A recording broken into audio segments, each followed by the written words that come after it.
ആ ചർച്ചയിൽ ചില ആശയങ്ങൾ ഉരുത്തിരിഞ്ഞിട്ടുണ്ട്. സ്വകാര്യ ബസ്സുകൾ ഇനി ആളുകളെ ഇടിച്ചു കൊന്നാൽ 6 മാസത്തേക്ക് പെർമിറ്റ് സസ്പെൻഡ് ചെയ്യും. സ്വകാര്യ ബസ്സുകൾ ഇടിച്ച് അശ്രദ്ധമായി ഓടിച്ച് മാരകമായി പരിക്കേറ്റാൽ 3 മാസം പെർമിറ്റ് സസ്പെൻഡ് ചെയ്യും. ലൈസൻസ് സസ്പെൻഡ് ചെയ്യുന്ന കൂടെ ഉണ്ട് കേട്ടോ. ലൈസൻസ് ഓടിക്കുന്ന ആളുടെ ലൈസൻസ് പോകുന്ന ഒന്ന് അതുണ്ട്. അത് കൂടാതെ അതിന് കാരണം എന്ന് പറയുന്നത് പലപ്പോഴും മത്സര ഓട്ടത്തിന് പല ബസ് ഉടമകളും പ്രോത്സാഹിപ്പിക്കുന്നുണ്ട്. അത്ര മത്സര ഓട്ടത്തോട് സംഘടനാ നേതാക്കളോ സംഘടനകളോ പൊരുത്തപ്പെടുന്നില്ല എന്ന് സംബന്ധിച്ചു. നമ്മൾ നേരത്തെ ഒരു തീരുമാനമെടുത്തു. തിരുവനന്തപുരത്ത് കിഴക്കേക്കോട്ടയിൽ കഴിഞ്ഞ ദിവസം ഒരു ബാങ്ക് ജീവനക്കാരൻ ബസ്സിന്റെ ഇടയിൽ ഞെരിഞ്ഞു വരികയാണ്. അത് ആ ദൃശ്യം കണ്ടാൽ നമുക്കറിയാം അതൊരു നിയമലംഘനം. ആ നിയമലംഘനം എന്ന് പറയുന്നത് KSRTC ബസ്സിന്റെ മുന്നിൽ കയറി കൂടുതൽ കളക്ഷൻ എടുക്കാവുന്ന ലക്ഷ്യത്തോടുകൂടി ആ ഡ്രൈവർ ചെയ്തൊരു നിയമലംഘനം. അത് ഡ്രൈവർക്ക് വേണ്ടിയല്ലല്ലോ കളക്ഷൻ.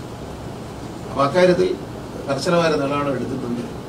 ഇനി കണ്ടക്ടർമാരും ഡ്രൈവർമാർക്ക് ഇവർക്കുന്ന യാതൊരു ട്രെയിനിങ്ങും മര്യാദയും. എല്ലാ ഡ്രൈവർമാരും കണ്ടക്ടർമാരെയും private bus driver, conductor, cleaner ഇവരുടെ നിയമനം ഇനി പോലീസ് വെരിഫിക്കേഷൻ വാങ്ങിക്കൊണ്ട് മാത്രമേ നടത്താൻ. അവരുടെ പോലീസ് ക്ലിയറൻസ് വാങ്ങി അവരുടെ പേരിൽ ക്രിമിനൽ കേസുകളോ മയക്കുമരുന്ന് കേസുകളോ അങ്ങനെയുള്ള യാതൊരുവിധ കേസുകളും ഇല്ല എന്ന് ഉറപ്പുവരുത്തണം. യാത്രക്കാരായ കുട്ടികളുടെയൊക്കെ സുരക്ഷിതത്വത്തിന് വളരെ അത്യാവശ്യമാണ്. അതിനോട് ബസ് ഉടമകൾ യോജിക്കുകയും അവരെ സമ്മതിച്ചിട്ടുണ്ട്. പിന്നെ ഡ്രൈവർമാർക്ക് IDTR ഘട്ടം ഘട്ടമായി IDTRൽ അല്ലെങ്കിൽ IDTRന്റെ യൂണിറ്റുകളിൽ സബ് യൂണിറ്റുകളിൽ വെച്ച് ഡ്രൈവിംഗ് ട്രെയിനിങ് നിയമങ്ങളെക്കുറിച്ച് ഡ്രൈവിംഗിന്റെ അച്ചടക്കത്തെക്കുറിച്ച് ഘട്ടം ഘട്ടമായി ട്രെയിനിങ് നടത്താൻ ട്രാൻസ്പോർട്ട് കമ്മീഷണർ ചുമതലപ്പെടുത്തിയിട്ടുണ്ട്. അദ്ദേഹം അതിന് ഷെഡ്യൂൾ തയ്യാറാക്കി അത് ചെയ്യും.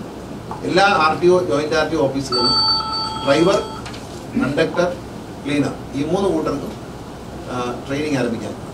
എങ്ങനെയാണ് വണ്ടിയിൽ പെരുമാറേണ്ടത്, വണ്ടിയുടെ ഡോർ എങ്ങനെ അടയ്ക്കണം, വണ്ടി എങ്ങനെ ഓടിക്കണം, വണ്ടിയിൽ വരുന്നതോടെ എങ്ങനെ ബിഹേവ് ചെയ്യണം എന്നുള്ള കാര്യത്തിൽ ഒരു ട്രെയിനിങ് നടത്താനായിട്ട്.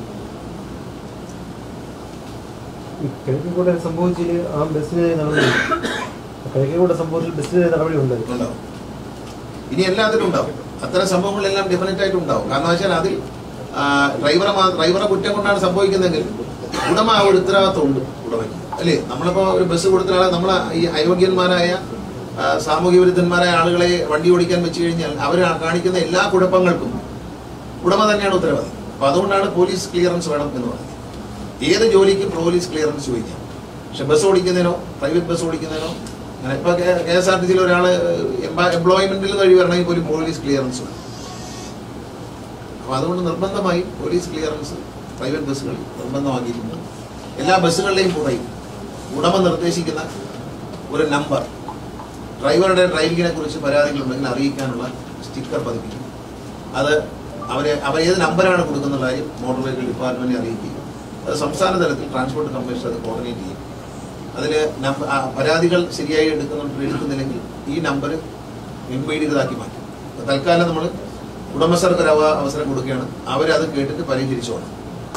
അതല്ലെങ്കിൽ ഒരു കോമൺ നമ്പറിലേക്ക് ഇത് കൊണ്ടുവരും. ഒരു 3 മാസം ഞങ്ങൾ പരീക്ഷിക്കും. അവർ തരുന്ന നമ്പറുകൾ ഞങ്ങൾ പ്രസിദ്ധീകരിക്കും. ഈ വണ്ടിയുടെ കുറേ എഴുതി കാണിക്കും.